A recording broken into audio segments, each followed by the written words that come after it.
पख्तूनख्वा जो कि दहशतगर्दी की भी जंग लड़ रहे हैं, वहाँ पे गुर्बत भी बहुत ज़्यादा है और वहाँ पे और भी बहुत से मसाइल हैं। तो बैंक्स को इस बात पे वो करना था, मजबूर करना था कि वो अपने सिर्फ डिपॉजिट इन सूबों में से न लें, बल्कि इस सूबे की तरक्की के लिए वो जो कर्जाजात हैं वहाँ के लोकल बिजनेसमैन, लोकल लोगों को भी दें, लोकल इंडस्ट्री को भी दें। लेकिन हुकूमती बेंच उन्होंने इसकी अपोजिशन की। लेकिन मैं हकीकत से बताता हूँ कि हमें बड़ा फ़ख्र है कि कम से कम एक इशू पे जिसमें कि दो सूबों का ताल्लुक था, तो बलूचिस्तान के सेनेटर्स, चाहे उसमें बाप पार्टी शामिल थी, उसमें बलूचिस्तान ANP थी, सारे शामिल थे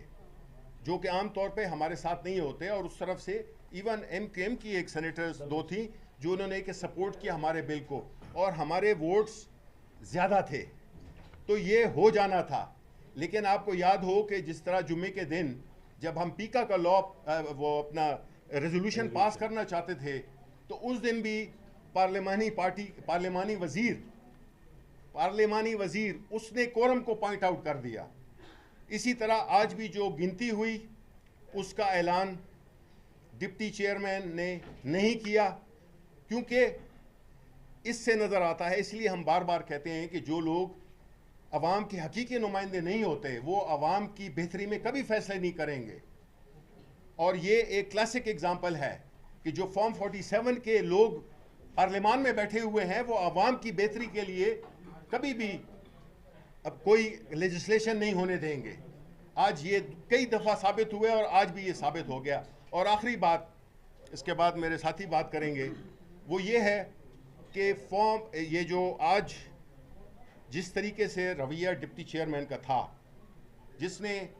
इनकी डिफरेंट इस्तिलाहें हैं, एक आते हैं वो कहते हैं आज एक दूसरी इन्होंने मुतारिफ कराई है, वो है कि हऊ हऊ। तो अब जो है आप मुझे बताएं कि एक डिप्टी चेयरमैन का ये तरीक़ाकार हो सकता है कि वो सेनेटर्स जो कि 10-10 साल से बैठे हुए हैं, और आपको 2 साल हुए हैं, आपको तो पार्लियामानी चीज़ों का पता ही नहीं है, और आप जो है तो जिस तरह की आपने, और एक दफ़ा नहीं उन्होंने 2 बार किया उन्होंने इस्तेमाल, तो हम इसकी शदीद मजम्मत करते हैं और इनको हाउस से, अपोजिशन बेंच से माफ़ी मांगनी होगी, वरना ये हाउस इस तरह नहीं चलेगा कि वहाँ पे जो उस पर बैठा हुआ है वो जो है तो सेनेटर्स को कुत्ते बिल्ले समझे। इसकी हम शदीद मजम्मत करते हैं और हम ये तवक्को करते हैं कि वो कल आके खुद ही माफ़ी मांगेंगे ईवान से। शुक्रिया। देखिए, आप लोगों ने